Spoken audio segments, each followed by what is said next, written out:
విజయవాడ కృష్ణలంక హైవేపై కారును లారీ ఢీకొట్టింది. ఈ ఘటనలో కారు ధ్వంసమైంది. కారులో ఉన్న వ్యక్తికి ప్రమాదం తప్పింది. క్రేన్ల సహాయంతో రోడ్డుపై ఉన్న కారును ట్రాఫిక్ పోలీసులు తొలగించారు.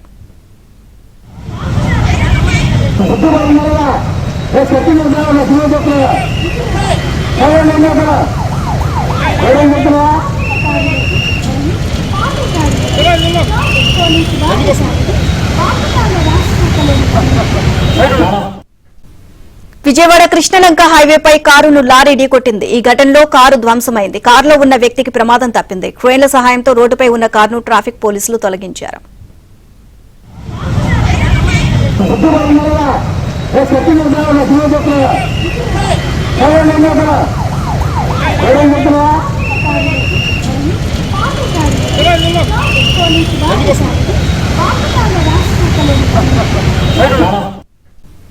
విజయవాడ కృష్ణలంక హైవేపై కారును లారీ ఢీకొట్టింది. ఈ ఘటనలో కారు ధ్వంసమైంది. కారులో ఉన్న వ్యక్తికి ప్రమాదం తప్పింది. క్రేన్ల సహాయంతో రోడ్డుపై ఉన్న కారును ట్రాఫిక్ పోలీసులు తొలగించారు.